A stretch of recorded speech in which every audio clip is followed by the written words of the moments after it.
Good evening, everybody.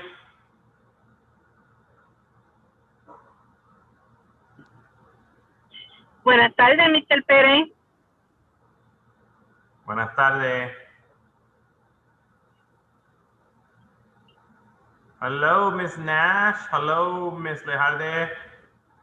Oh, Mr. Seems Scott. I'm signed into the wrong account. Yep, you have to log off of the Richard Gates account. That's fine. Should I come back or? Yep. Also, Mr. Perez, I tried to use my camera and it doesn't let me say you cannot start your video because the host have stopped it. Allow, let me do that. Allow pandas. Okay, ahora. Sorry about that. Yes. There we go.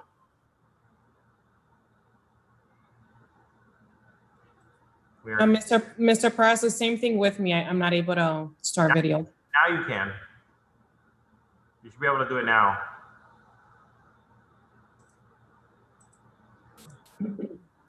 There you go. It's live. It's already live. You are live on YouTube, yes. Okay. Hello, Miss Nash, are you there?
All right, it is 5 o'clock.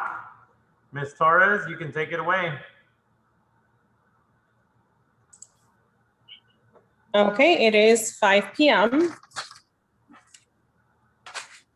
I am going to go ahead and call the meeting to order at 5:01 p.m. Oh, wait, we don't have Miss Morehouse here. So we need somebody to, well, I know everything is recorded, but oh, there's Miss Morehouse. She's there. Yeah, okay. Coming up. Okay, so I did call the meeting to order at 5:01. I'm gonna go ahead and set the meeting norms.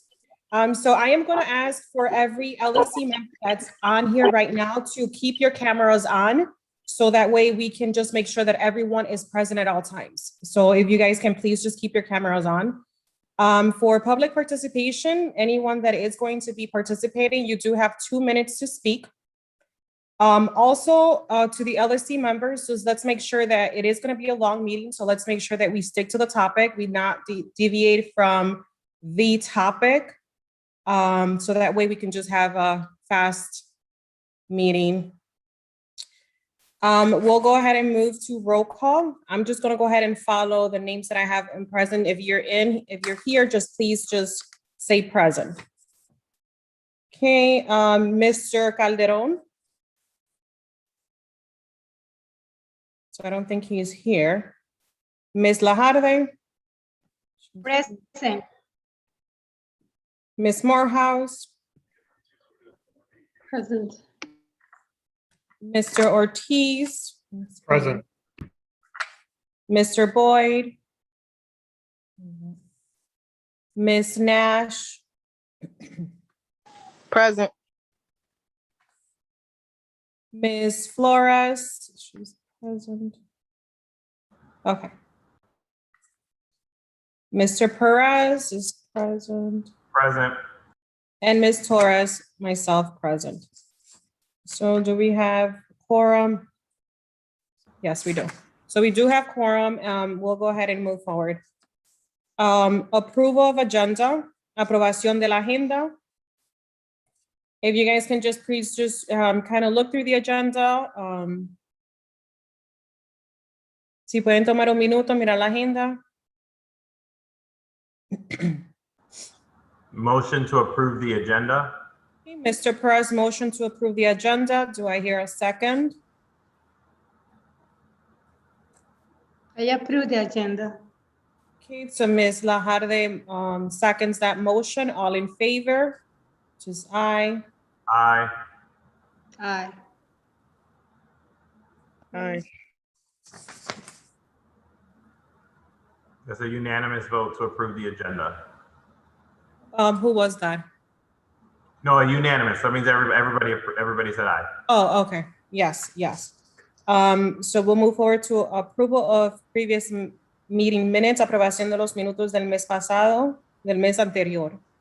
As you guys already know, and I said in all the meetings, our meeting is recorded. You guys can always go back to look at our YouTube meetings. But right now we do have to approve the minutes or the from previous meetings. Did everybody receive the written minutes? You should have received them last week or the week before last. They were sent out. Did Ms. Morehouse send them? Yes. Okay.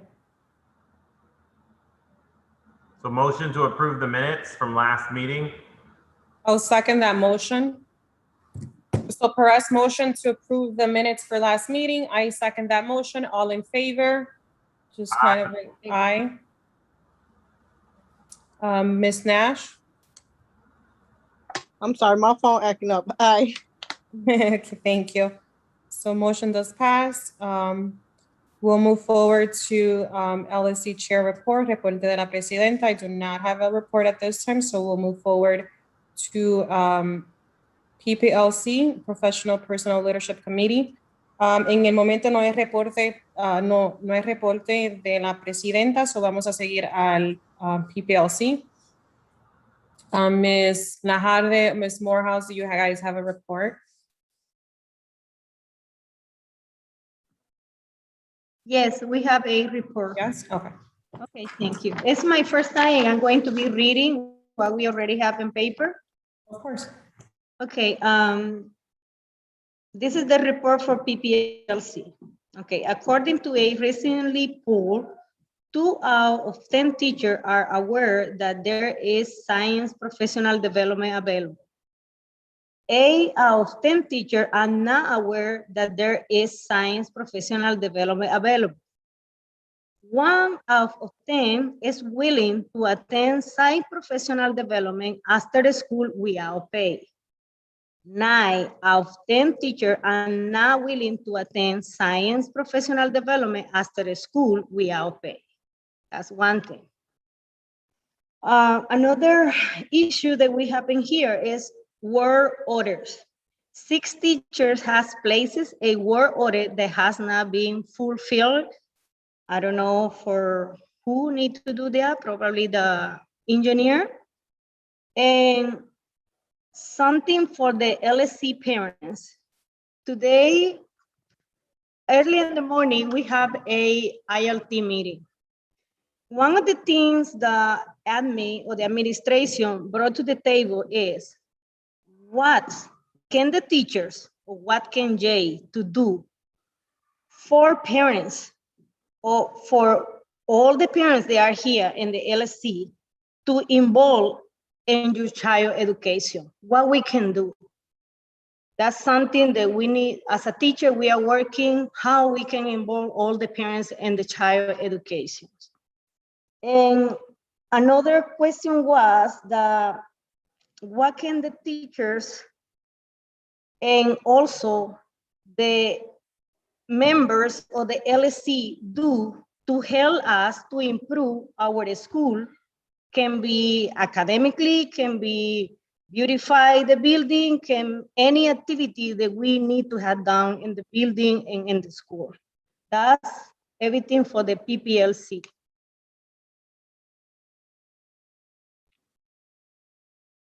Is any question from the LSC about this? I only have a question. What you said work order? Work order, yeah. What can you specify? Like, what do you mean? What work order? Sometimes teachers wants to have done something in the classroom, probably in the hallway, probably in the whole building, and something that they notice that they need to be fixed, need to be done, we need to do to remove, to have another new, buy something new. And I don't have details about these 6 teachers' work order. I'm only reading the report from Ms. Morehouse. Probably Ms. Morehouse can explain more. So if there's any work that needs to be done in your classroom, like a broken window shade or say the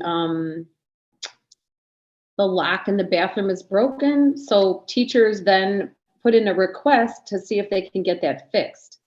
And so Mr. Perez had asked us about that. And so there were 6 teachers who have placed a work order and they have not been fulfilled. So just reporting the news. Okay. Oh, okay. And I don't really have the specifics on the individual work orders. And then, I mean, I can get that if you want that information. And I can get the individual teachers who placed the work order and did not get it fulfilled if you would like that information. I mean, Okay. for me, I don't really need to know the teachers' names, but I would like to know what work orders were fulfilled or were placed, so that I can go ahead and check up on that with the engineer. Mhm. That's not a problem. I'm actually tracking the work orders that I have right now. One of the things that, if you want to communicate to teachers when they do put in work orders, if they can put my email address instead of theirs, because then it comes to me and then I can track it. And that's a part of it's in the direction on the Bear View. Yeah, I'm familiar. So that makes a lot of sense. Because, right, we get a copy of our, well, okay, that's even better. Perfect. Okay, good. Because we get a copy of that work request, but it would be better if it just went right to you. Then you would be aware. Perfect. Right. Or if they want to get a copy of it, they can, once they get that email, they can forward that email to me. That works too. And Okay. also, Mr. Perez, could you please clarify about the science professional development? What do you Yeah. have available for teachers? What do you offering for the teachers to do? Yes. So the science curriculum that was requested at our last meeting was purchased. It is here in the building, and the district will be rolling out professional development in regards to the Amplify Science curriculum. That professional development is going to be happening. There's going to be a kickoff in the summer, and then there will be PLCs throughout the school year as we go through. So there'll be a kickoff in the summer on how to begin to plan and implement for the science curriculum. And then there will be PLCs that teachers will be a part of based on their grade level and the content area to go to with the district. Okay. Also, I would like to add something that when I get this Amplify Science professional development, if I didn't receive payment because I took like 2-3 days, it counts for me like a CPU hours. Correct. You know, for those teachers that they are working in hours is work. Sometimes it's not the money, but it's helping us with the license. Correct. So you do receive CPDUs to help go towards your license if you attend that professional development. You know, obviously it is summer break. We can't make anybody go to PD, but teachers will still be responsible for the curriculum because that's what was asked for and that is what was given. And anyway, most of teachers have experience with the curriculum because they had the PD last summer. This summer is really going to be about the in-person teaching with the kits that were purchased. So it'll be kind of a refresher for a lot, but I mean, if you're a great teacher, which most all of our teachers are, it's really pretty much self-explanatory. And there are lots of YouTube videos that will be there. But all of the training in the summer will be remote. They already did tell us that. So if they sign up for any of that, you know, and they're on vacation or somewhere, they could do it from anywhere. So that is an option. Okay, and then I just want to clarify something. I know that we did speak about it last meeting. Is this like for all teachers, all grade levels? Because I thought it was just from, was it 5th through 6th, 8th? Yeah, 5th through 8th. And so, and then we ordered the ones for 5th through 8th. But if any other teacher wants to go, they can also go because the materials, the other materials the district is offering free online. Okay, so it's for all grade levels. Yes, okay. Okay, well, that's actually really good to know. Okay, does anybody that's here have any questions for Ms. Morehouse or Ms. Lajarde in reference to the report that was just provided? No? Okay.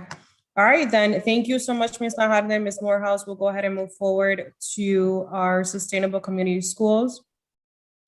Do we have anybody for SCS? She is getting on, Miss Emily Zamudio. Hi, everybody. Welcome. If we haven't met yet, hi, my name is Emily Zamudio, and I am the new SES coordinator here at Yates. And throughout the past couple of weeks, I've just been getting a better grasp of programming, how things run here at Yates, SES in general. And throughout the past 3 weeks, I've been able to observe majority of programming and just kind of troubleshoot, you know, some general issues that we have observed, most notably needing to change the time of programming and pushing it back to 4:30. Based off of feedback from parents and facilitators, we just heard that 15 minutes between when school ends and when programming would start was just not enough time for our students to get home, settle in, and then join their programs virtually. And that change seemed to have been a positive one. All our facilitators are on board, and those who aren't have given good reason, most notably for homework help. They just said that during that day, their students are already home, so there really isn't need a time to push it back, need a reason to push it back. Besides that, Juan and I are currently working on a spend down to buy new things for the community room, school store, those sort of things. We're pretty excited for, you know, the things that we've been able to buy so far. We're hoping to, you know, when the kids come back in the fall, have a new look for the school store as well.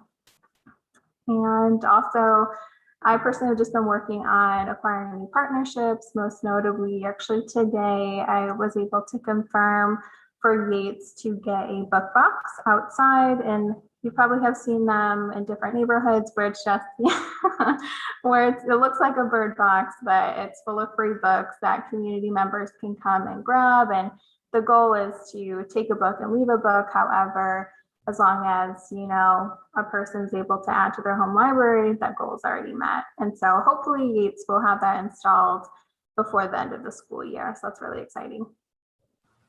Thank you so much. And Mr. Soto, do you want to introduce yourself and tell them what you do here as well?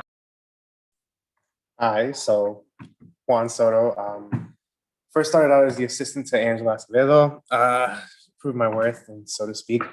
And now Emily and I work together. She spoke for most of what's been going on in terms of programming. Attendance has, in terms, improved in around certain programs.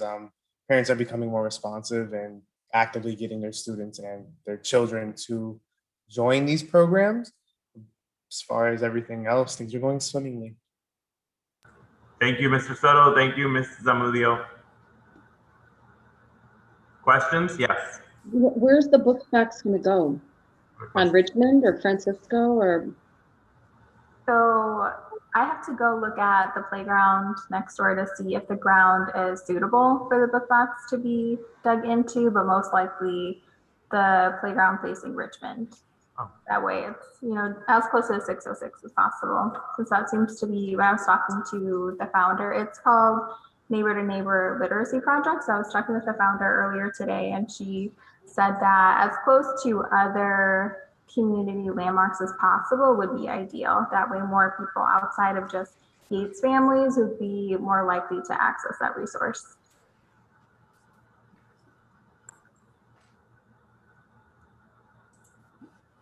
Okay, and does anyone, thank you for that, Emily Samudio. Does anybody have any questions? Yes, I have a question, Ms. Samudio. Is any program during the summer for JACE students? So as of now, we're not offering summer programming. However, we would be offering it next summer. So not this summer, but the following summer. Okay, thank you. I do have a question. Are you doing monthly meetings?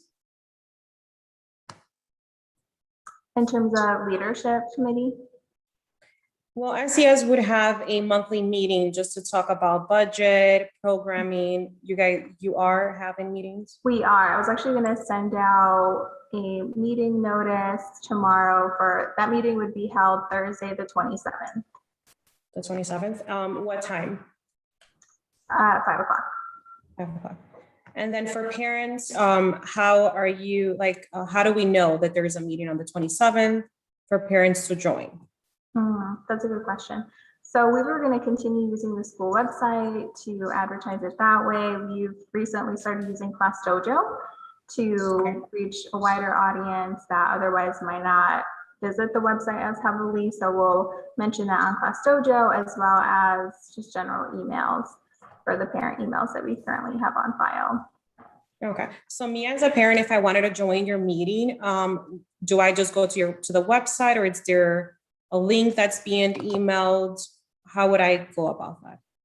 So yes, regardless of where we advertise it, the information will be the same. So it would be the general meeting date and time, as well as the link, or even just having a separate registration link. That way it's a little bit more confidential and secure that way. But regardless, there would be a link provided to either register for that meeting or join it automatically. And then once they're registered, then their email would receive a direct meeting link for that day.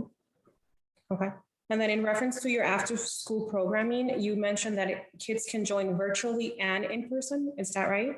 Yes, so certain programming is either solely virtual, solely in person, or hybrid, and that is outlined in our phase schedule on the Yates website, as well as outside of room 108 here at Yates. And so for the ones that are virtual, that's where we have seen more of a need for the time to be pushed back to 4:30, because 15 minutes just isn't enough time, regardless if you walk home, drive home, take the bus home, it's just not enough time. And that was one of the main things that we heard from our facilitators, that kids were joining in late, which would then cause interruptions in the flow of programming, as well as kids would be a little bit more discouraged not to join if they feel like they're joining too late. And so the ones that are in person or that are hybrid would be Go Noodles, yoga and meditation, those, and BTech, so classroom to table. Oh, that's awesome. Awesome. Then one last question for you, or maybe not a question. Can parents or anyone donate books for your Bird Box? Yes, they can. So that was one of the responsibilities on Gates's end of, they call it stewarding a book box, and more so managing it. So we are responsible for refilling the book box with books monthly, bi-monthly, however, as frequent as necessary. And so we were actually looking to find books otherwise, but families are more than welcome if they, want to contribute books, they can. I feel like that would contribute to instilling a community feel to the book box and ownership as well. Okay. So once that is set to go, we would definitely incorporate information on how to donate books if you would like to. Okay, awesome. Perfect. All right, I think that's it. Where would we bring those donations? Can you say that one more time? Where would we bring the book donations? So I haven't figured out that part yet, but I figured either room 108 or the space on the first floor that has other donations that the community can use.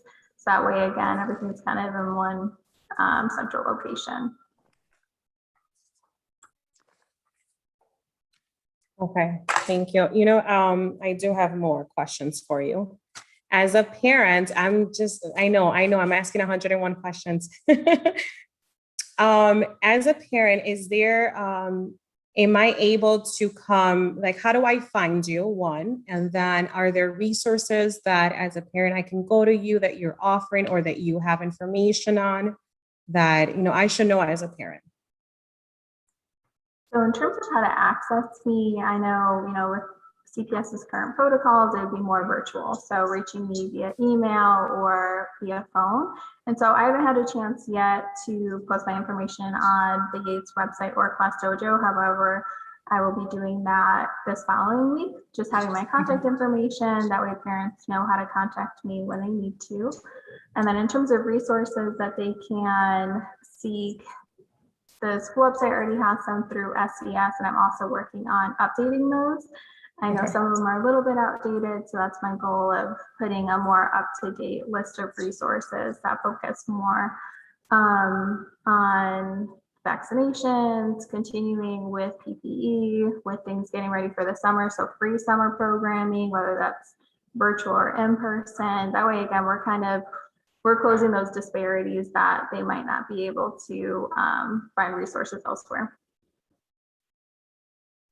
Okay, I think that's it. Thank you so much. I appreciate everything. Does anybody else have any questions? And then your next meeting, it's May 27th at 5 p.m. Yes. 5 p.m. Okay, perfect. Alrighty, thank you so much. We'll go ahead and move forward to Parent Advisory Committee, Comité Asesor de Padres. I'll go ahead and speak on that. We did have our meeting last month. We did have a meeting. We did the beginning of this month. On the 30th. Yes, that is true. We just pretty much just kind of spoke about how we're going to spend our money. We have 2,000 and something plus in our budget right now that we need to spend. So we agreed that we are going to buy books and kind of create little bags for the students. Teacher appreciation. Did we do that? Did we speak about that? So we kind of did an update on that. How was that week of teacher appreciation, Ms. Lajarde and Ms. Morehouse? It was great. It was the most. Did you guys like your goodies? Yeah, every day we have a surprise in the mailbox. It was a lot of activity for the teachers. It was great. That's good. I'm glad to hear that. Yeah, I'm pretty sure we talked about it 2 weeks ago at our last meeting. And so, yes, thank you very much for everything. I don't remember. There's so much going on. I don't remember. So we just pretty much spoke about how we're going to spend our money. And then we agreed as a committee that we're just going to go ahead and use the rest of the money to purchase things for the kids, kind of books, utensils, crayons, and things like that, and provide that. And so all of that, I think Ms. Ortiz, it was purchased, right? Yep. So the school supplies were purchased, and the books, and the little bags that say Parent Advisory Committee. Yes. So all we now need is essentially volunteers to come and stuff the bags. And what about more parents on the committee? That is a good question. And the LSC. We actually had, Ms. Torres, you can talk about, we did have a good turnout at our last meeting. We had 7 parents come who are not parents from the LSC, so that was really nice. We did. We had 7 parents. So we're working on it. I'm hoping that as every meeting comes, we'll have more parents and more parents. So parents that are here, just kind of tell other parents. Our next meeting, it's going to be June the 2nd. No, wait, June. Yeah, June the 2nd.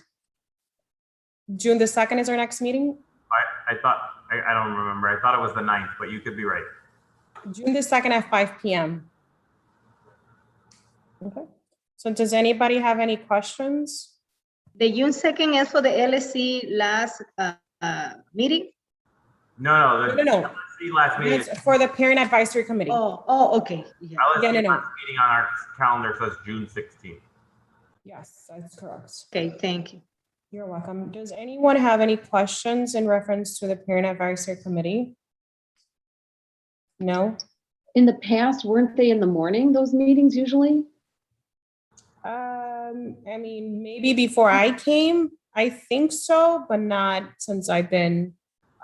Okay. We did discuss it with parents, and our last meeting, everybody agreed that 5 p.m. works for everyone.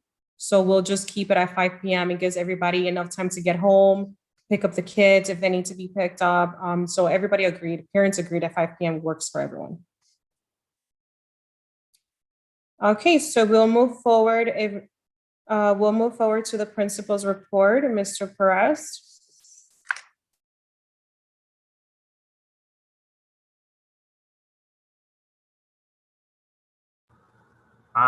Okay, so I will share the screen. This was something that I sent out already, so the LSC members have it, but just for those of you who want to take a look at it. So we completed our second round of micro teaching. That has been completed. All teachers have completed now 2 rounds of that. For those of you who don't know what that is where a teacher would record themselves and then showed it to their colleagues, and their colleagues provided feedback. We did notice that during the feedback sessions, feedback was something that we needed to work on, and we needed some growth on that. So the instructional leadership team decided that we would do a workshop on providing effective feedback. And so the teachers participated in the effective feedback workshop yesterday, and they will participate in part 2 of that on May 26th after school at 4:15.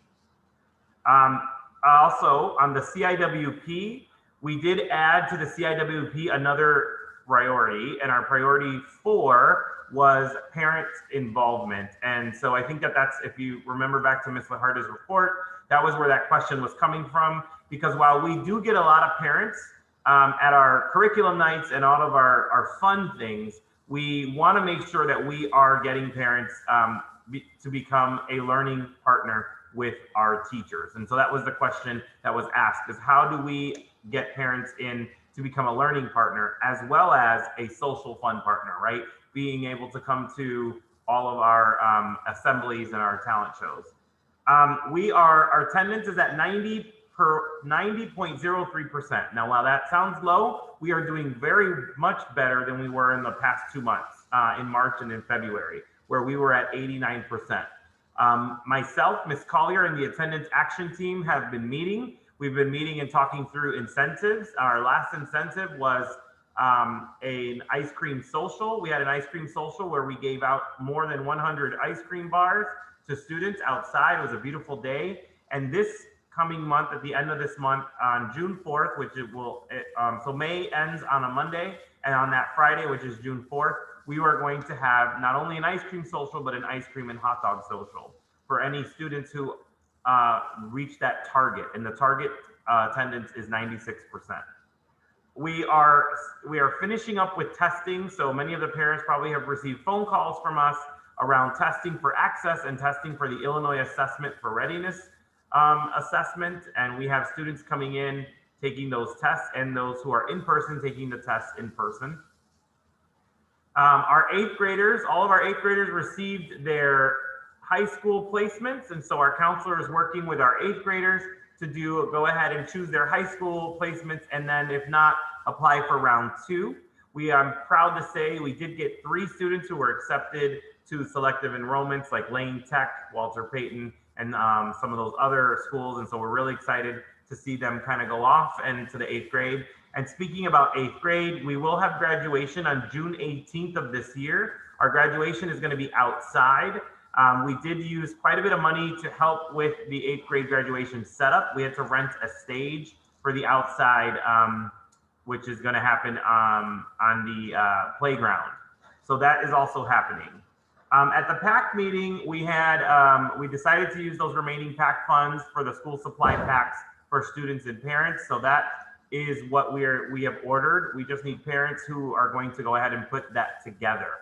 We did decide that on August 27th of this summer, we were going to have a back to school bash, which would be the time where we would give those bags out. And we would also have a time for teachers to meet with kids and kids to see their classrooms, and then also students to be able to bring in their classroom supplies if they have them at that time. And then we are moving forward with our CIWP. We are what's called a tiered support model school. So what that means is that we are receiving supports based off of our CIWP, which is our improvement plan. And we are that all of that is ongoing. Any questions for me?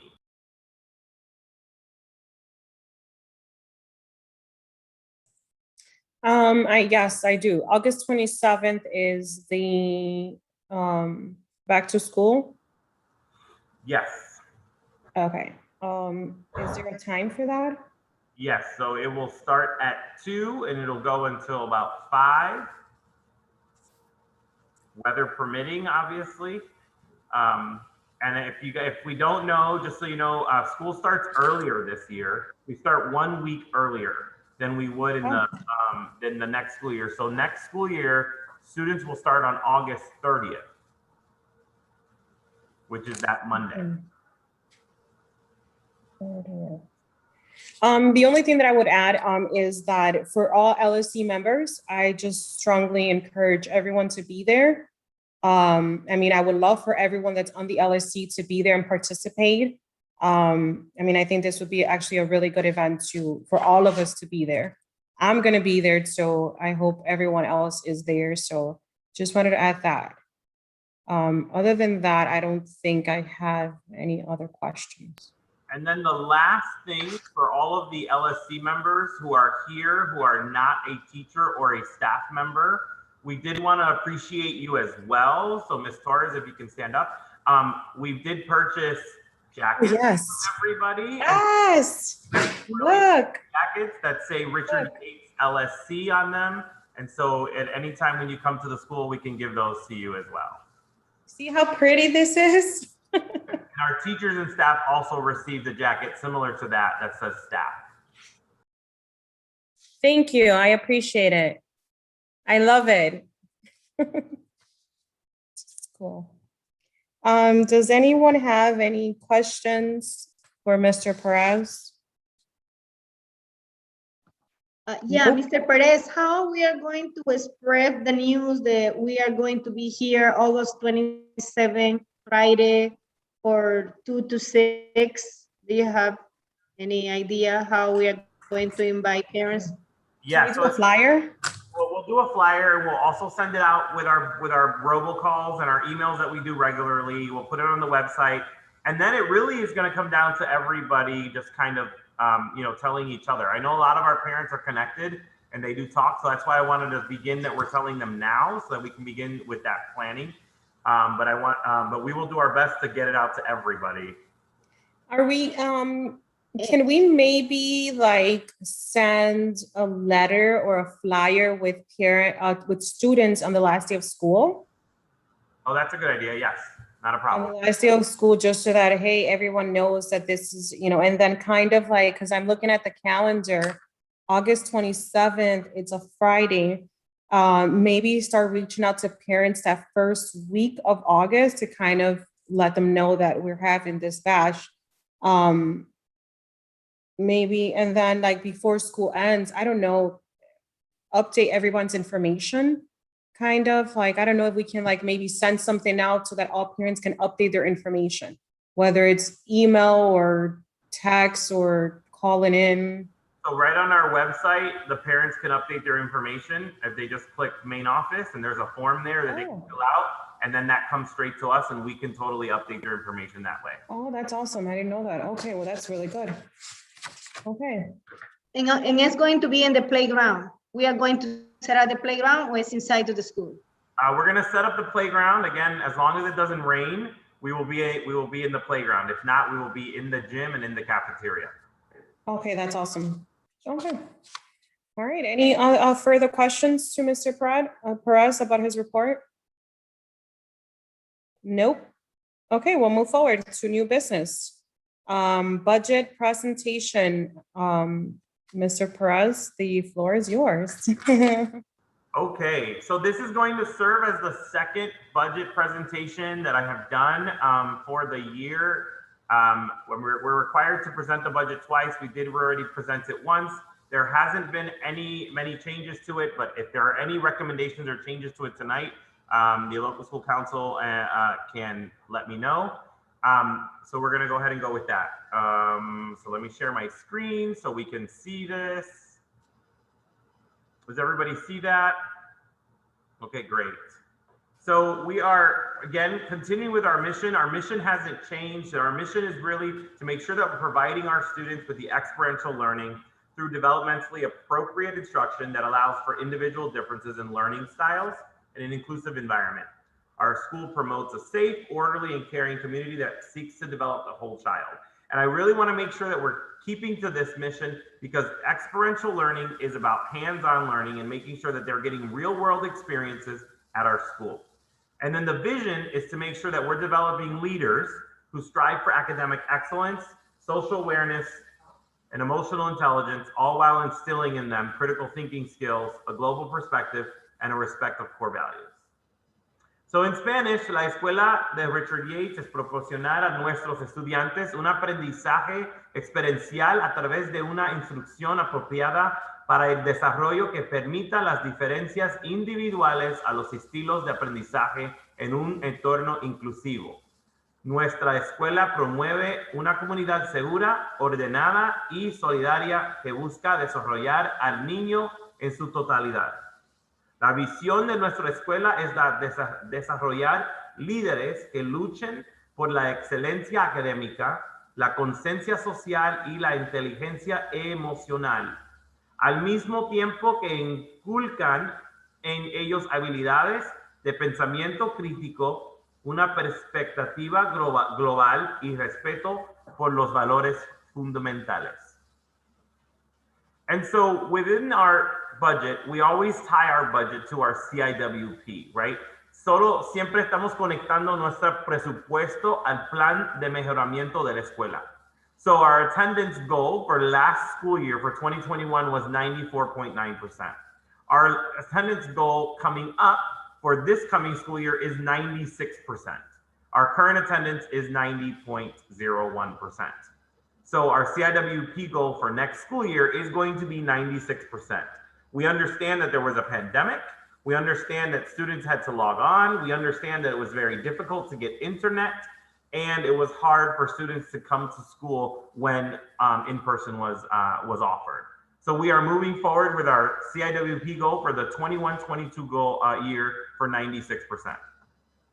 So with that said, our CIWP priorities, las prioridades de nuestro plan de mejoramiento, is to begin to continue our curriculum, to ensure that we are continuing with a reading curriculum and a math curriculum that is going to help raise our percentile in reading and in math, which is Engage New York Reading and Eureka Math. Our second priority is MTSS, which multi-tiered systems of support is for students who are falling behind and not at grade level. We begin to start supporting them in their grade levels during the day by offering them intervention and also programs after school and before school that will help them. So también tenemos los sistemas de apoyos. Esos sistemas de apoyo son los apoyos para los niños que están atrasadas, que no están en su nivel donde deben de estar. Y durante el día estamos ayudando a esos niños y también antes de la escuela y después de la escuela. And then we've also added student voice and engagement. And we have not started working on our student voice engagement because of the pandemic. We will begin working on student voice engagement next school year. So we are where we need to be with our CIWP priorities. And then our priority 4, which is what I just spoke about, is that what we added, and we will have an update for our CIWP, which is parent involvement, and how we're going to allow parents to become learning partners within our school. So la prioridad cuarta que tenemos es para involucrar los padres a nuestra escuela, no también de involucrarlo e invitarlos a las celebraciones, pero también cómo ellos pueden ser asociados como maestros o también asociados con nosotros para poder ayudar a los hijos en la casa. So with that said, is there any discussion or any questions about our CIWP priorities at this time? ¿Hay preguntas sobre las prioridades del plan de mejoramiento? Nope. Okay, so we'll go ahead and continue. So within our budget is tied to our CIWP. This is what was allocated to our school at about 3 weeks ago. You can see that we had a change in funding with our supplemental aid and our Title I discretionary funds. We had a decrease of $19,719. This has to do with enrollment. This also has to do with Title I has to do with the federal funding that came from Washington.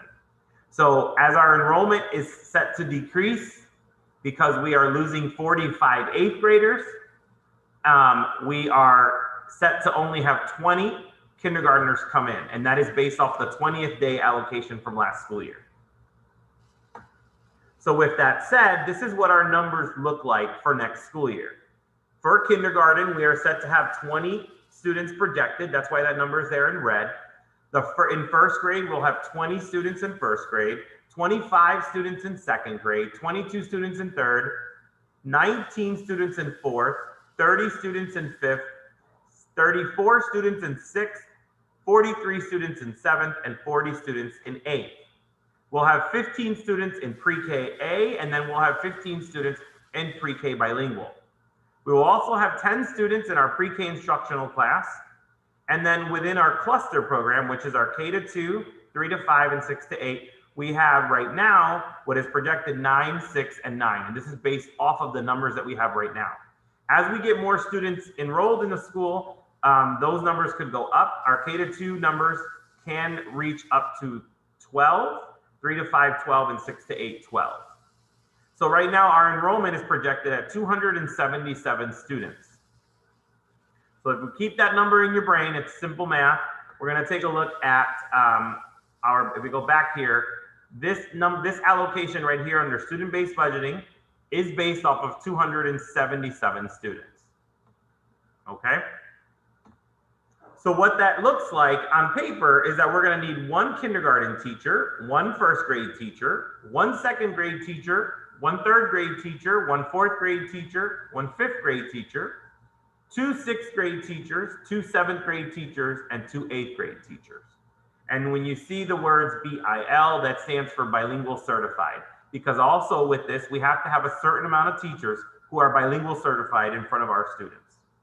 And then we are set to have 3 exploratory teachers, which are music, PE or gym, and health. We also have a curriculum coach that we pay half of their salary out of our budget, and half of the salary is paid for by the district. We have an ELPT, which is the English language proficiency teacher, which half of the salary is paid for out of the district office and half of it is paid for out of our school. We have a dean and then an MTSS interventionist, which is what I positioned in there.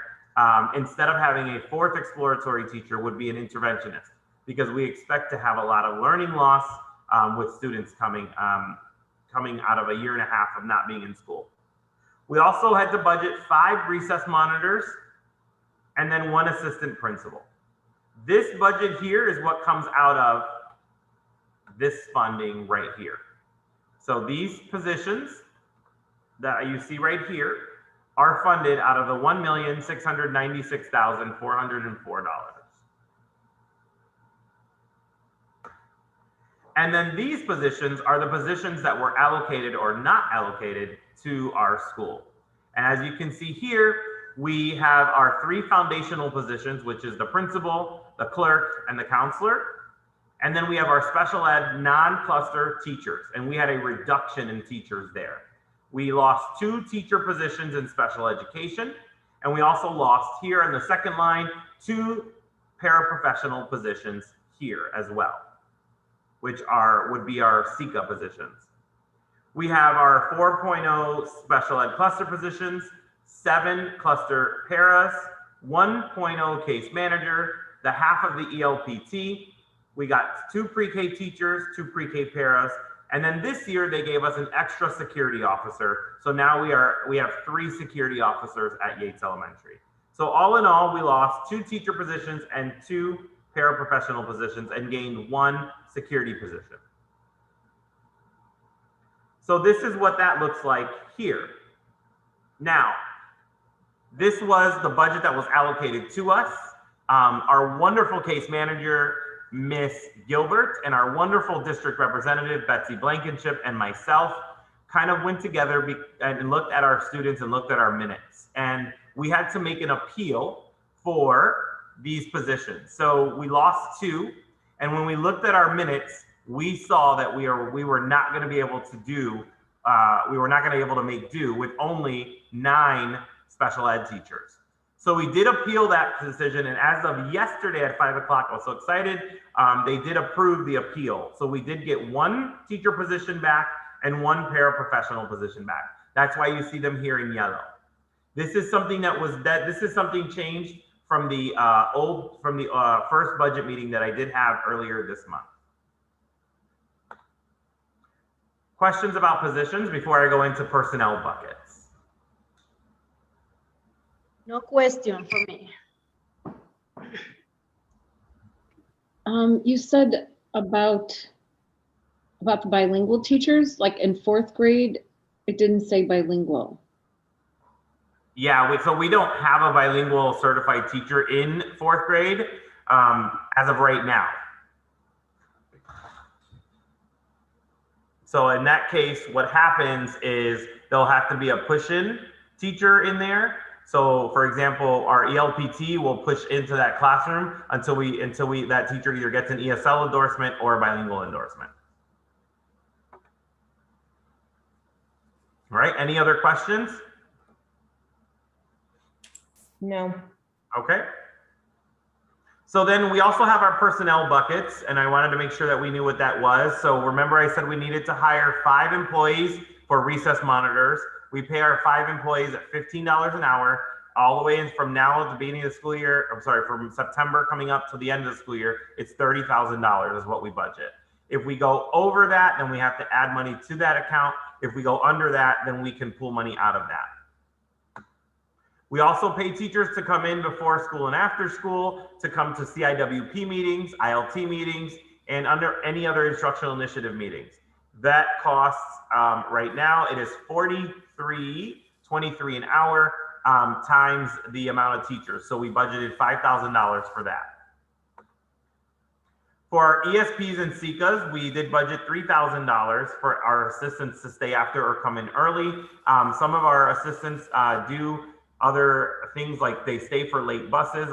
Actually, lately we've had a lot of late buses, and they stay with students who are waiting for the bus to come and are waiting to be put on the bus. And or in the mornings, we do have assistants who do other things like detention coverage and or soccer games. We wanted to make sure that we did pay our coaches.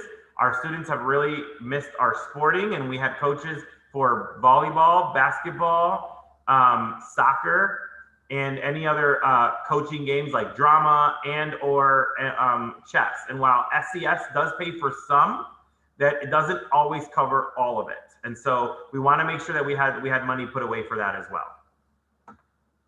And with the current pandemic and everything that we have, we did budget for $2,500 for learning recovery for tutoring after school, or Saturday Academy, which is what we usually have for reading and for math. We were told we're supposed to receive some more budget money for tutoring and learning loss, but we haven't received it yet. If that does come through, then we can utilize this money for something else. Any questions on the personnel budget, which is the overtime and anything else?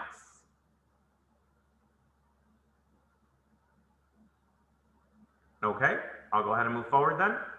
Our non-personnel budget, which is quite a bit of money, $118,000, is for ordering for materials, equipment, supplies, and then some.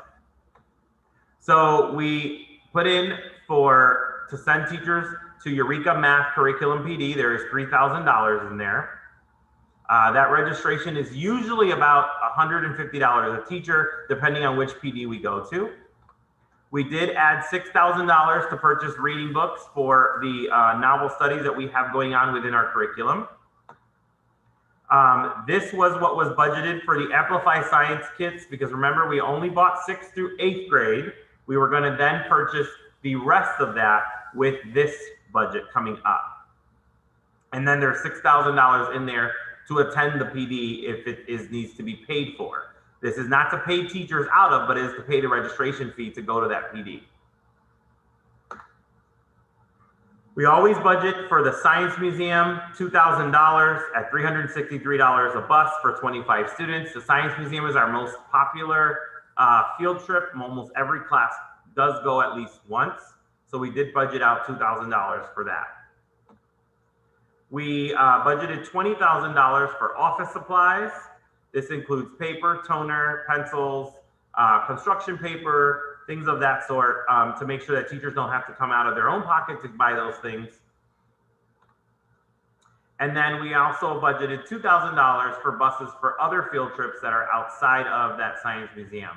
And this would include anything like for anything, any other field trips that we go to. So for example, one year we took 5th grade, they went to the Medieval Times.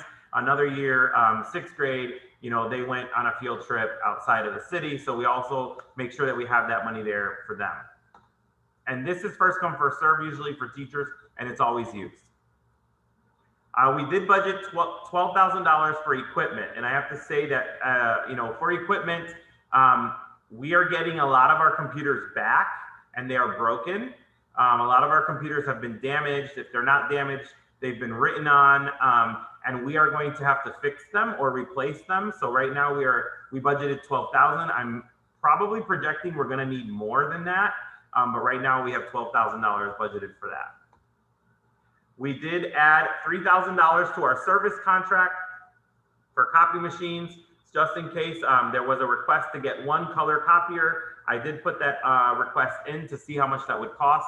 So I did budget out another $3,000 for that, so that we could have 2 black and white copiers and 1 color copier. $1,000 for shipping and delivery. This is for postage. We have sent out a lot of postage this year. Mr. Ortiz can probably tell you. We spend a lot of time stuffing envelopes in the main office, and stamps get quite expensive to go ahead and do that. So we did budget out that, as well as packages for students who were remote. We spent more than $1,000, but we wanted to make sure that we put $1,000 into that. We have $3,000 in software licenses for things like RazKids, and Nearpod has already been paid for, but anything else that may come up, or any additional license outside of Reading A to Z and RazKids, which is quite expensive. I also wanted to make sure that our exploratory classes maintained a budget and had a budget. So I did give each one of them $2,000 for their rooms, $2,000 for PE in the gym, and then $2,000 for health. And then there was professional development fees to pay for conferences like NABE, Leader in Me, ASCD, and any other conferences that may be local. We did add $4,000 to that. This is the same as last school year.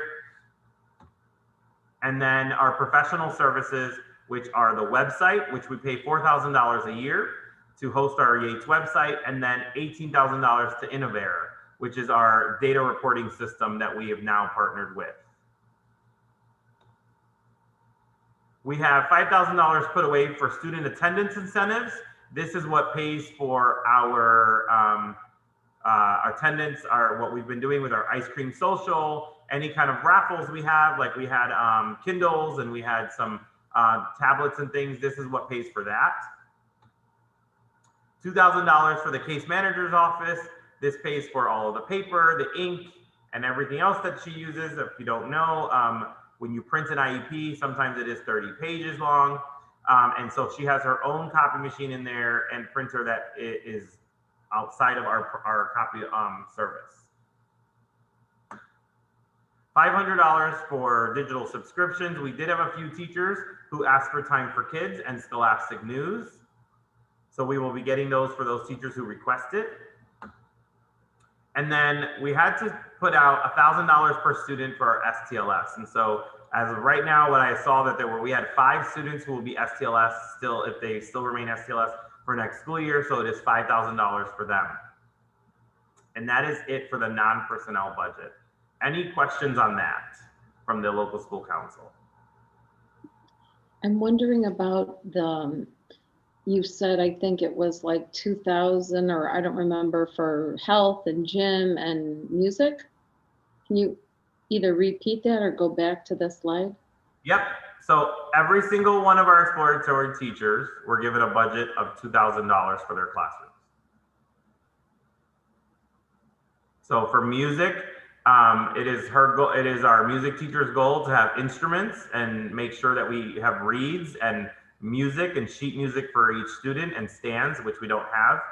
We do have some instruments, we just don't have a lot. And so that would be for that. And then we are also building out the recording studio, which is what we started with SES funding, but we were not able to finish. Within the physical education, we need new equipment there almost every year because our balls and things are very old, and our mats and things that are used are you know, they're always used. So that was one thing.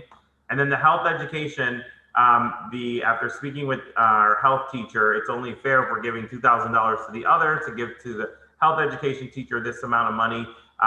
She is hoping to create and use our kitchen classroom as a health nutrition class, and the food and the ingredients and things are going to cost quite a bit of money.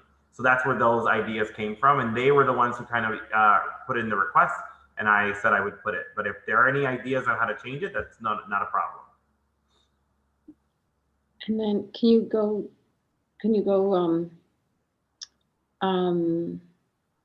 hold on. That Innovare, what are they doing? That is remember the data sheets that we have, that the collection, Mr. Freeman, remember he trained us in the instructional leadership team? Yeah, with the, for IXL basically.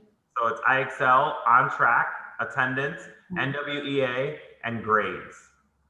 And it's going to bring all of that together into one thing, and then we'll be able to have our student profile sheets for that for next year as we begin to monitor and progress monitor students. And then the MTSS person, I think that you mentioned, again, that's not a regular teacher position. That is No, it is a regular teacher position. It has to be a regular teacher position. Why? So I was told that in order to be able to progress monitor and do interventions, it has to be a certified teacher who's delivering those interventions. And how is that person going to be divvied up? They're going to be provided a schedule, and they'll be meeting with small groups within the school.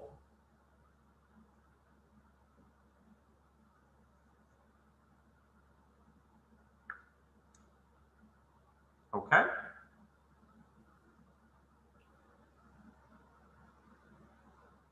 Any other questions or comments? Okay, this teacher, I do have a question, Mr. Perez. This teacher is going to be hired for this coming year, the intervention teacher. That's correct. As of right now, yes, unless you guys have ideas. I mean, we can cancel the interventionist and add a fourth, we could add a fourth, what's it called? A fourth exploratory teacher. That's also an option. Because I know that some people have told me, and that was part of, like, we do have that STEM room that's there, right? And it's kind of not being used, and we could hire a STEM teacher with that position as well, and we could do that as well. But thinking about our students and thinking about what we're coming into with the learning loss, we really need to think through it. And then wasn't CPS giving everybody interventionists, I thought? I have not heard that. When are we gonna figure that out? Like if we're just automatically getting an MTSS person, or we're gonna take a different exploratory teacher? That's what I'm asking right now to anybody who's here. Okay, and if it was a exploratory teacher, what will be? What kind of, like art teacher? So that it could be an art teacher, it could be a STEM teacher. Again, I, you know, if you ask my opinion as the principal of the school, I do think that we would benefit from a STEM teacher, right? We have that really nice STEM room that we've created, but nobody's there to use it, and nobody's there to really provide that experiential learning that we continue to talk about, where kids can begin to build and design things. That is an option. You know, and I'm totally okay with either or. I just want to know what your thoughts are. That comes to the parents as well, Mr. Calderon, Ms. Nash, Ms. Flores. The same thing. Like if you guys have any ideas as to what to do with that position, we could also collapse the position and add, you know, and provide. Like at that point, we could collapse the position and add 2 more SICA positions, right? And get 2 SICAs out of 1 teacher. Usually, it's what it comes down to. Okay, and the STEM teacher is going to be as a regular schedule for the music, for the gyms, like that. Like going the student for 60 minutes. It would be an exploratory class, yeah. And it doesn't have to be STEM. It could be Spanish. It can be art. We could have drama. We can have dance. You know, it's just what you all think is best, right? I thought what was best was to have an interventionist. But that if we're going to be doing intervention within our classrooms. But we have our tier 3 students who are the lowest students we have. And if we're trying to raise their growth, which is what our goal is for next year, we need to make sure that that's what we're working on and we're focusing on. What I think ANTS teachers will be like, it's going to be running kindergarten through 8th grade because it's going to be a lot. Or it's going to be only like primary, like kindergarten to 5th grade. So I can't answer that question for you because we would have to look at the groups of students where we have our tier 3 students, right? So not every grade level has a tier 3 group. And so we'd have to really take a look at our data, and then that's how the schedule would be determined.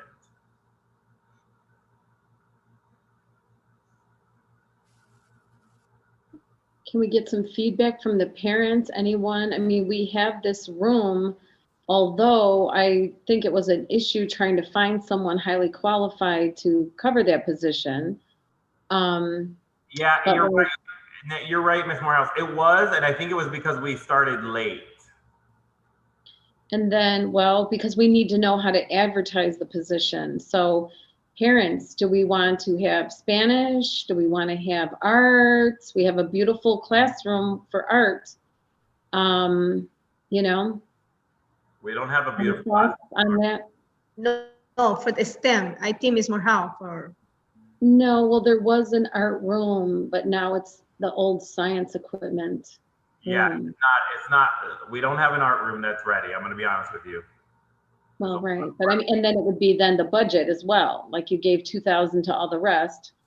That's correct. Well, so it's something to think about. And I don't know if that's been proposed to the rest of the staff or not. What I'm thinking, if the STEM teacher must be certified as a science and math,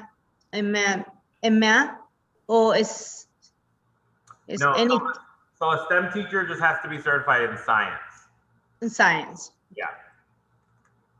I think it would be beneficial if we get somebody for that room. Since we have the curriculum for science now, why not have a STEM teacher and utilize the room that we already have? So I will go for the STEM teacher and utilize the room that we have, especially with the new curriculum that we just got for science. And also what I think, Mr. Perez, if you see the numbers for each classroom, is not like big number. And I think the teacher will be working with those students who are really below, Yeah. you know? Yeah. It's not like 30 students. I think right now we have 19 students, which as a teacher, it will be easy for me work with a small group and try to improve this student in the classroom. Sure, sure. Mm-hmm. I think the Although, STEM teacher. Mhm. although, like you said, that could cover 2 SECA positions, and we could train those SECAs to do MTSS. They can't give interventions. They can do LLI, that they can do. Or LLI, that's what I mean. They can do Mhm. LLI, which, because that's gonna be a project in itself, I believe. Oh, I'm sorry. Can you elaborate on what you guys are speaking? Like for, let's say for us parents that you guys LLI, what is that? What? That's our level literacy intervention. So we expect our students, since they've been out of school for a year and a half, to come back with learning loss. So we have to figure out how we're gonna begin to tutor and intervene during the school day while they're here to get them back to their level where they need to be. So that position that's there, which is the MTSS position, that person would be working with small groups of students to help with their reading and help with their math skills during the school day, pulling them out, if not twice a week, once a week, depending on where they are and how low they are, to then work with them in their groups. What Ms. Morales is saying is that we could take that position and hire 2 assistants to do that work as well. The only thing is that the assistants can't deliver interventions per se, but they can work with students in a small group. They're allowed to do that and work with them like on multiplication tables, adding, reading, that kind of thing. But it wouldn't be an official intervention, right? So we have to be very careful with what we're doing with that. Or we hire a teacher, and then we have a schedule with 4 exploratory teachers. How many SECAs do we have at the moment for next year? Or positions? We have 0 who will be out of their, so we have SECAs, which are classroom assistants who work with our cluster program. We don't have any assistants working with our gen ed population. Well, I mean, Yeah, part of me feels like it could be more bang for your buck getting 2 SECAs to do the LLI intervention. Right. Because that is, basically brand new that we have. It's not even out of the box yet. So let me go back to the positions. So when we look at this again, is it this one? No, it's this one here. When we look at this one again, right? So this MTSS position here, to be 100% transparent, if it's collapsed or brought in, there will be someone who will lose their job at Yates. Because right now we don't have enough positions. I'm gonna be like, we know that. We lost 2, right? We lost 2 special ed positions. We got 1 back. And so this position, MTSS, actually any teacher could take in our building. Right? So just to kind of, I'm being 100% transparent with that, that they could take in the building. that's the position that we're talking about, the STEM room. Yeah, so this one right here, no, it's the interventionist or the STEM room if they're certified in science, or if somebody in the building who is science certified would want that position, they are more than welcome to apply for it. So any teacher that's in the building at the moment can take that position, that's certified. That's certified in science, right? If we convert it to a science position, correct? Okay. Well, I mean, I guess the question, I mean, it's not saying that it's not important, but it is important, but I guess we're probably will spend another hour talking about the same topic. So, I mean, it's going to pretty much just fall. I mean, LSC members, what do you guys think? Everyone has their own different opinion. I say hire someone for that STEM room. I think it'll be something different. It's something that a lot of students can benefit, especially with our science program that's coming up. So I say STEM. I would like to hear everybody else has, what do you guys think? I would like to know. Ms. Torre, I support your idea. Yeah, I agree with you. Mr. Ortiz, what do you think? Yeah, I think the STEM would be good because we're already making the investment in the books. Mm-hmm. We're making investments already as it is. So that makes. With that being said, also any teacher can have that position in the event that we lose a different position. If they're certified, they can easily just take this position. So I agree. Ms. Nash, Mr. Who else is on the line? Who's here? I agree. Nash agrees. How many people do we have in the building that are highly qualified to teach science? That is a good question. I don't have the number off the top of my head, but I know that there are one. I can give me a second. 2, 3, 4, 4. And How, now next question for you, Perez. How hard is it for a teacher to get certified in science? it's difficult. So they have to have a certain amount of classes in science in order to be certified in science, right? So depending on what their undergrad degree was in, or if they went to school to be a science teacher. Of the 4 teachers, Ms. Morehouse, to answer your question, 3 of them are already in other positions that are staying, right? So one of them right now, who is certified in science, who can apply, who would essentially be available to apply for it, could. Okay. If they were interested, because then that turns into an exploratory position. And in the STEM room, does that necessarily mean they're going to be using the Amplify Science? I mean, STEM is like an encompass of lots of different things, not just science alone. Right. No, and it is just they'll be supporting that science curriculum, but then they'll be doing their own projects, right? So at other schools, like a STEM teacher, they help to design things like, for example, we would do an egg drop. So the group of kids would design a case on how to keep the egg from being cracked when we drop it off the roof, right? Or they would design a bridge out of toothpicks and see which bridge could hold the most weight, right? And they would do that. Or there would just be all these different challenges that students could do. And then a part of that would be like robotics and coding and all those other things that STEM encompasses. So it's not necessarily using this brand new science curriculum that we're getting. If the science curriculum offers, a little tiny piece of this, they would use it. But chances are it's a whole separate ballgame. It is its own class. It's an exploratory class. So correct. And then it's going to be up to the teacher to design it, right? To design the curriculum and look up the resources. And so now you said something like, so other people though do qualify for the MTSS position. Yeah, so that would be any certified teacher, as long So as it could be the one special ed teacher maybe that is losing their position. Correct. Could apply for that. So whereas if we dismantle that position,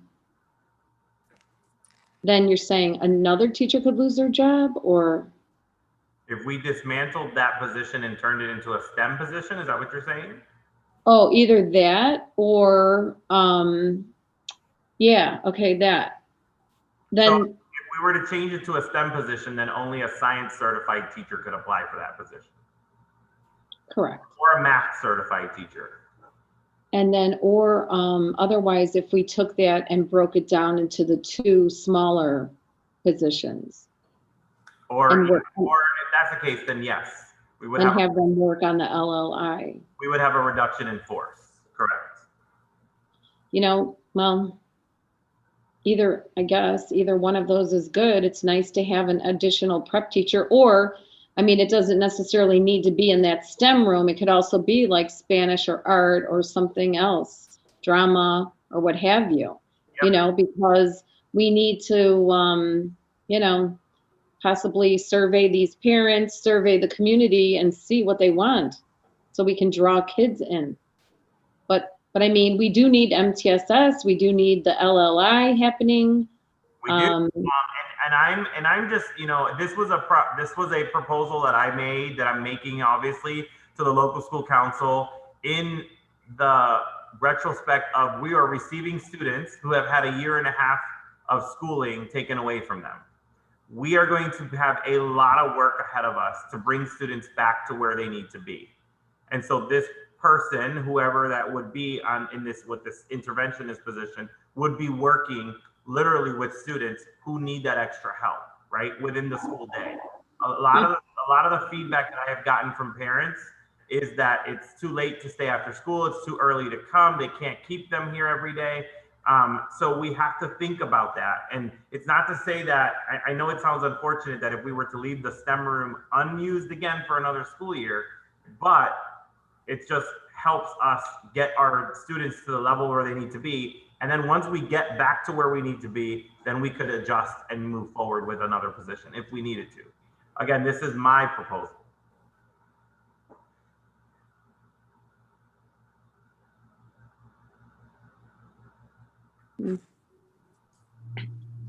I'm actually fine with it. With which one? So I don't know, with the recommendation of Jasmine's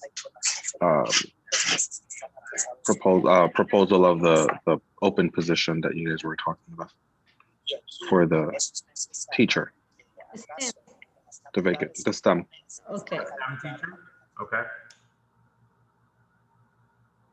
Mr. Calderon, when did you get here? Because I need to write it down.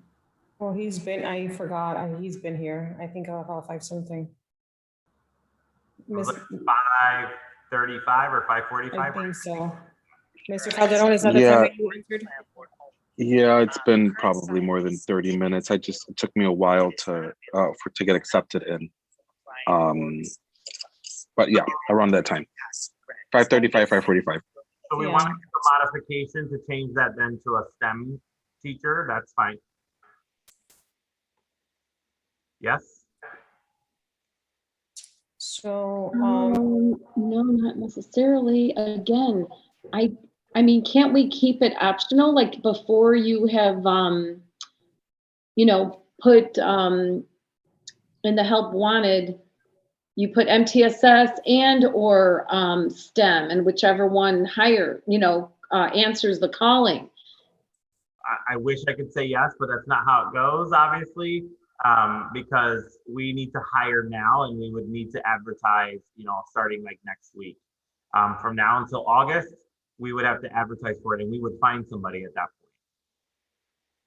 point. okay, so,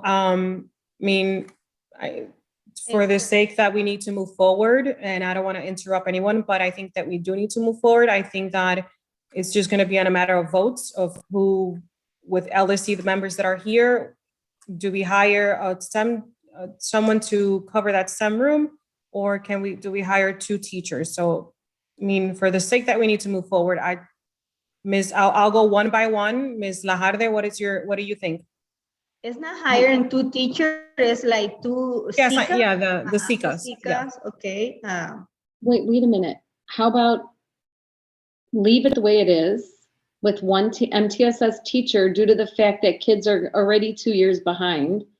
So it's either A, leave it like it is, B, divide it amongst 2 SICAs, which honestly, is that even okay for them to be doing LLI with the students?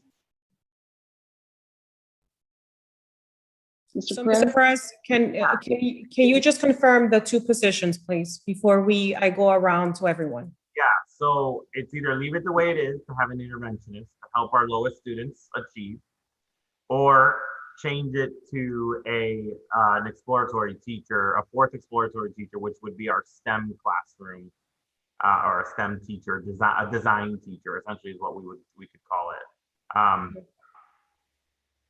Or we collapse it all together, is what Ms. Morehouse is saying, and then get 2 teacher assistants to help out in the classroom, the reading and the math. So there's 3 options. So there's 3 options. So Wait 1, a leave minute. it the way it is. 2, hire someone for the room, or 3, get 2 SICAs. Okay. Or you said 2 SICAs to help with the reading and math? Yep. Leaving it the way it is, it's what again? It's an interventionist. So that The person, intervention, okay. So 1 intervention, 2 STEM, 3 2 SICAs. and again, my recommendation is to have the interventionist, but that's just me, So leaving it the way it is. which is why I propose it. And I say that only because I worry about the 1.5 years of learning loss that kids are going to have when they come in our building. Now, I if agree. we leave it the way it is at the moment, can that be switched later or no? Switch later to what? So let's say hire 2 SICAs. can that money, like, so let's just say right now, let's just say we decide to leave it the way it is.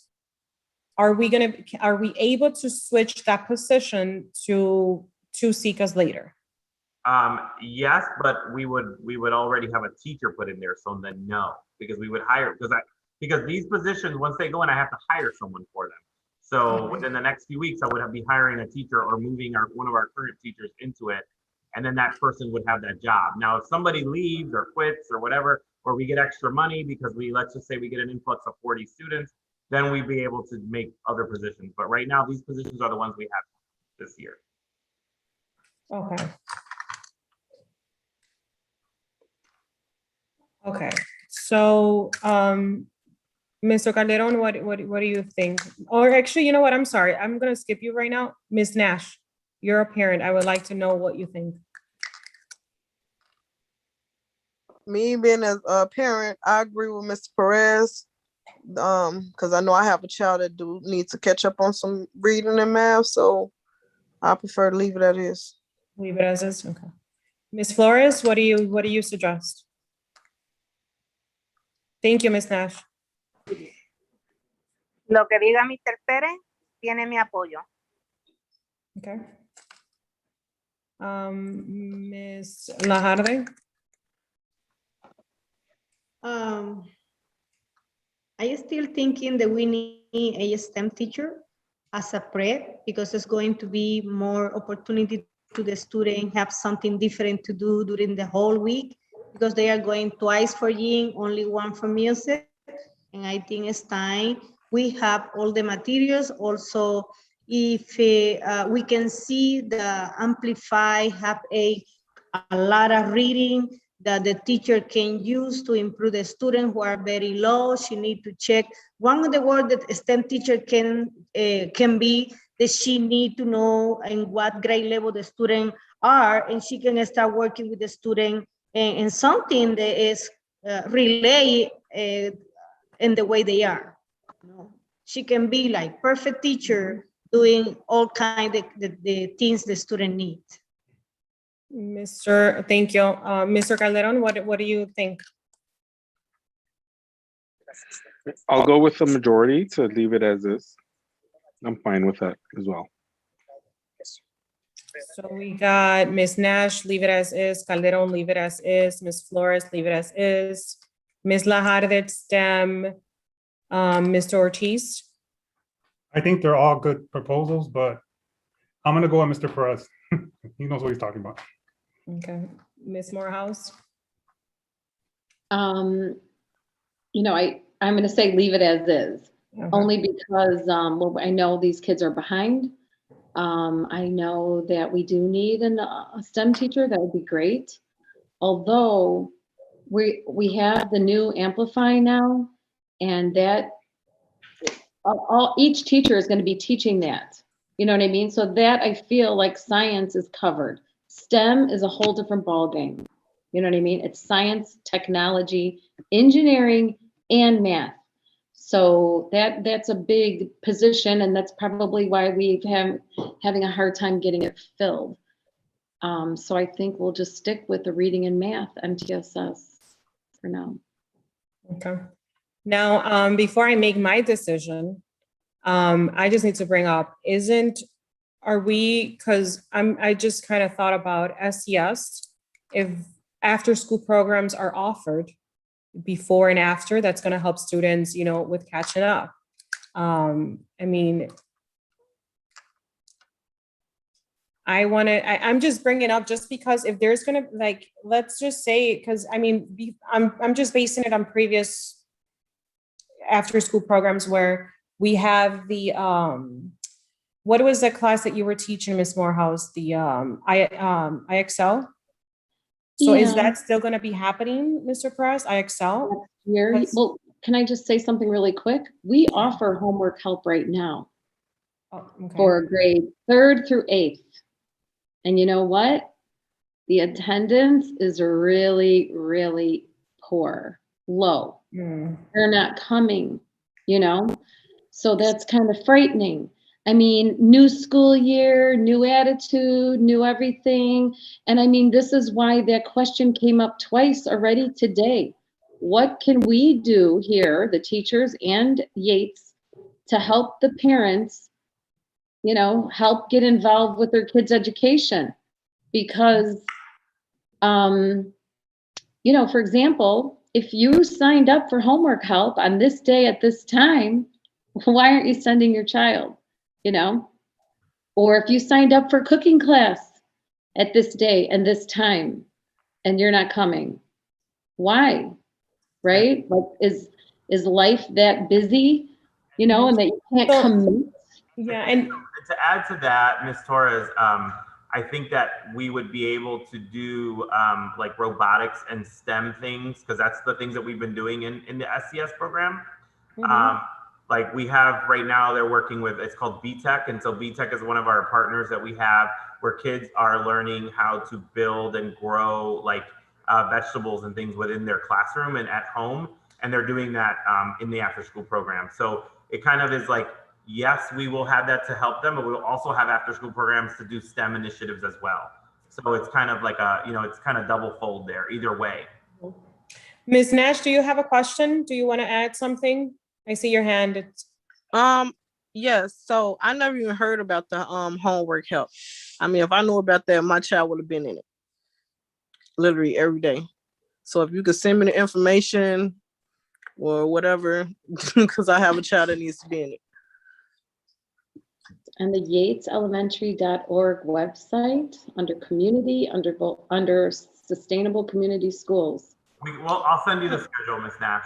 Yeah, and so, because I was going to say to that, I mean, a lot of parents don't have access to internet.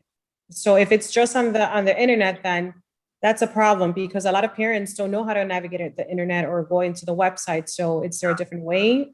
So Yes, and normally Mr. Perez, he does send me information about anything. So that's another thing. That's why I have not heard about it. He would have gave me information, but I have not heard about it. Yeah, so we sent out the schedule. I did send out the schedule to all the parents when the new phase started. If you didn't, I'll send it out again. Okay. But going back to Ms. Torres, you're the last one. So I am 50-50. I am 50, you know, with the kids, because I'm all about the kids, and, you know, I support the students 100%. I'm also 50-50 on STEM. I think it'll be something new. So I'm just gonna not vote, but we'll go with majority. So we'll leave it as is. Okay, so with that said, that that left us with the last slide, where we were here for our STLS students and supplies, and that was the end of the budget position of the budget presentation. So we talked about changes. We did that, and so now we have to call a vote to approve the budget. So All right, I'll motion to approve. I thought this was just the second budget presentation. it is. We only have to have two. Oh, I thought we had to have two before we approved it. This is the second budget meeting, and then we're approving it.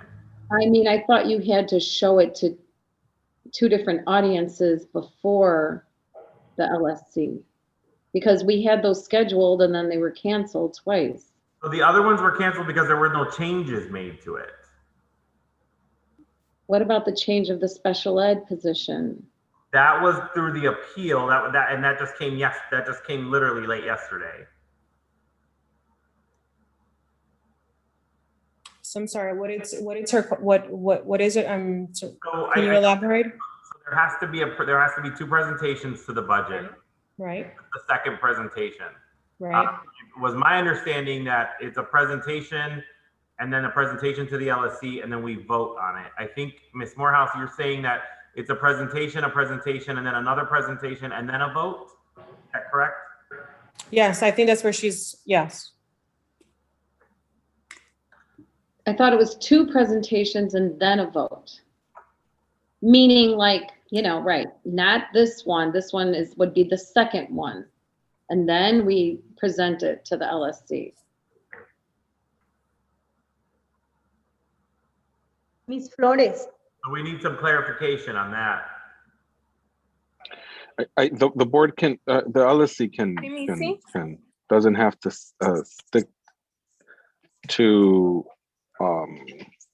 those are recommendations by the LSC, large CPS. I mean, I think we can call a vote if we're ready to call a vote. Mhm. Sí, mijo. Because there's a vote on the table.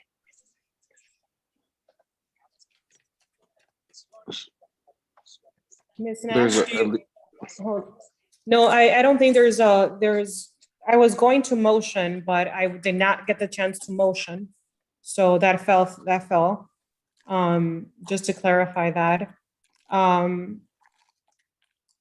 Ms. Torres, and all of the budget, you guys have your guides with you, right? It would be in your guides. Yes, I'm gonna actually look at that right now. So give me one moment because I do have the book here with me. Give me one moment. I have a quick unrelated question, Mr. Perez. Sure. Is there any money left in this year's budget for things?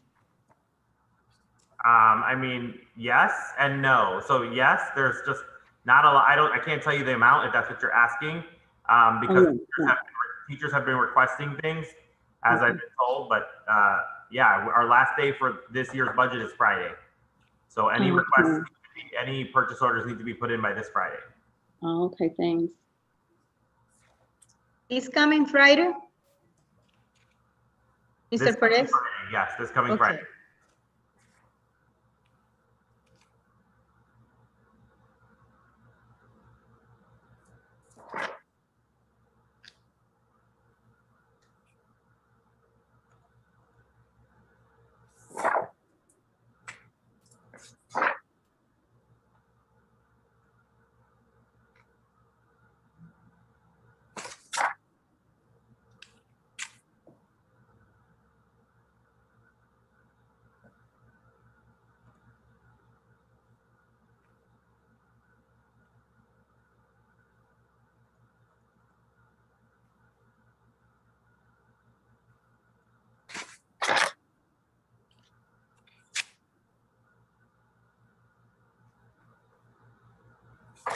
So if you look on page 13 of the LSC guide, it says in the months of April and May, which is where we are, the local school council will conduct public meetings to present the proposed CIWP and budget for the next school year with an opportunity for public comment.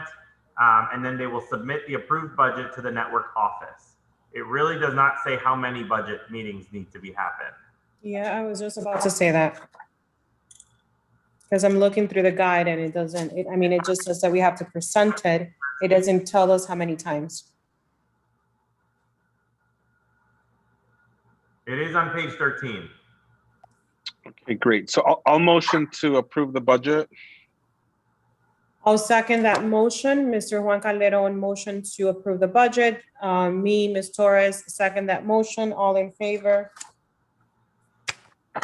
Well, I mean, Oh, there's a motion on the table. Sorry. Just following the rules.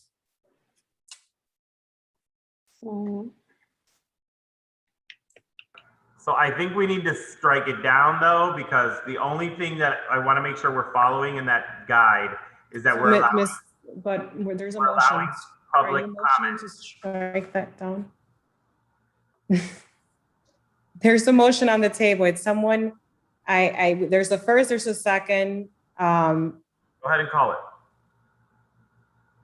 So Mr. Calderon motion to approve the budget. I second the motion. Are we gonna strike that motion? That's what I'm asking you. You're the president. So the only thing that is in the guide, it says that we must allow for public comment. So we may want to hold the vote until after we allow for public participation. So then at this point, in order for us to move forward, we'll a motion again.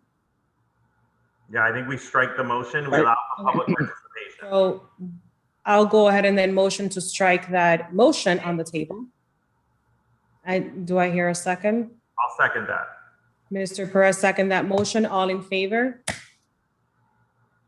Okay, And then, all right, we'll go ahead and then wait into public participation. After public participation, we'll come back to approve the budget. Is everyone okay with that? Yes.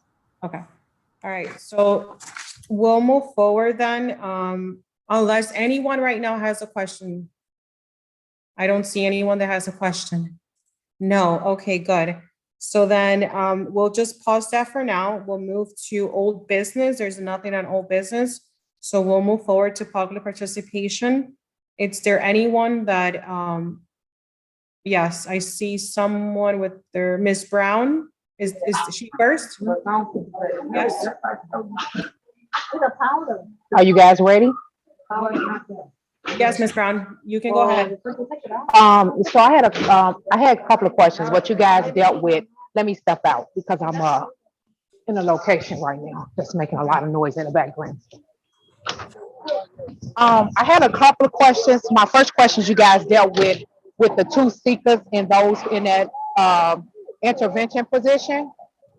But my second question is, Mr. Perez, can you give me clarity on this with the seeker that'll be cut? Okay, you said that you guys was able to save one seeker position. Am I correct?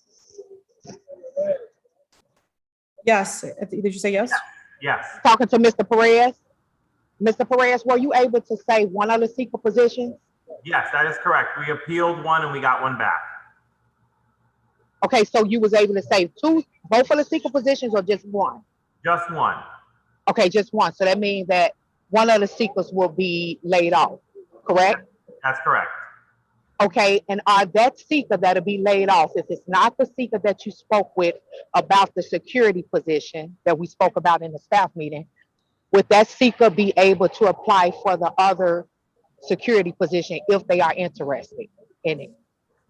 Yes. Okay. All right, thank you. No problem. Anybody else? Do we have anyone else? If you would like to speak for public comment, you can raise your hand in the Zoom.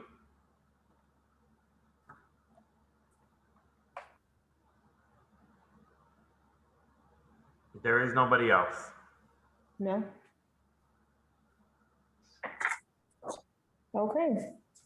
Well, then that leaves us to, where did I do with my? Okay, well, then we'll go ahead and move back to our,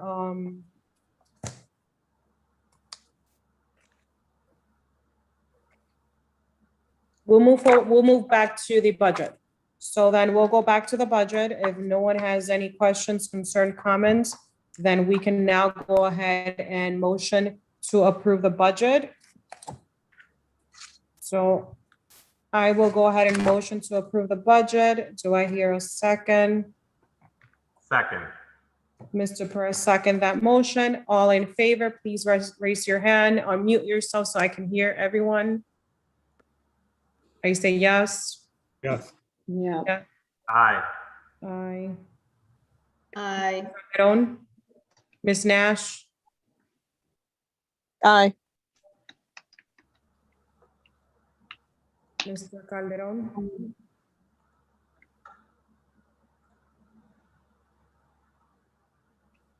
Mr. Calderon, are you there? Yes, I'm here. I'm sorry, there's a motion on the table. We're just waiting for your response. Yes. So yeah, okay.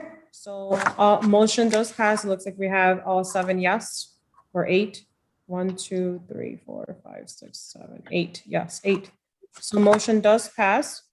We'll move forward to announcements. Are there any announcements?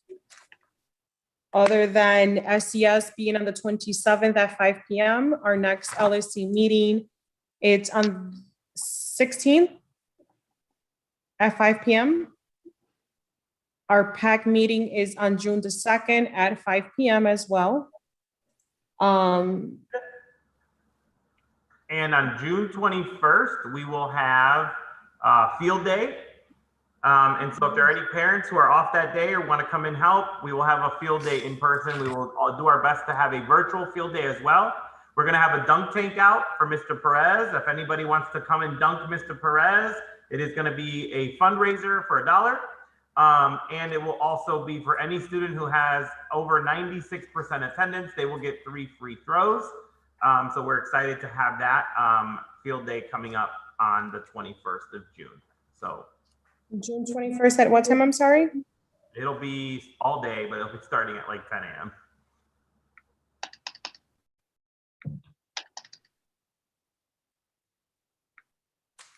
Can parents come in and dunk you too?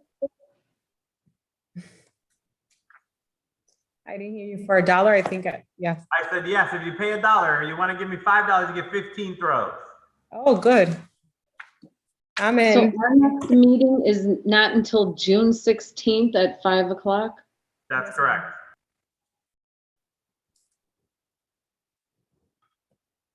Okay. Is there something we're missing or? Don't think so. Unless anyone else has, no? Okay, then we'll go ahead and move forward to adjourning our meeting at 6:43 p.m. I motion to adjourn at 6:43 p.m. Oh, wait. Do I hear a second? Ms. Morehouse, do you second the adjournment? Is there a second? Ms. Morehouse, a second. Ms. Morehouse, you second? Okay, so you say yes, so I motion to adjourn at 6:43. Ms. Morehouse second that motion. All in favor? Thank you so much for oh wait, yes, right? Everybody say yes? Yes, yes, okay, yes. Juan says yes. Yes. Ms. Nash, yes. Ms. Nash? Yes. Yes, okay. All right, well, thank you so much for everyone being here. Have a wonderful evening, and I will see you guys in our next meeting. Bye, everybody.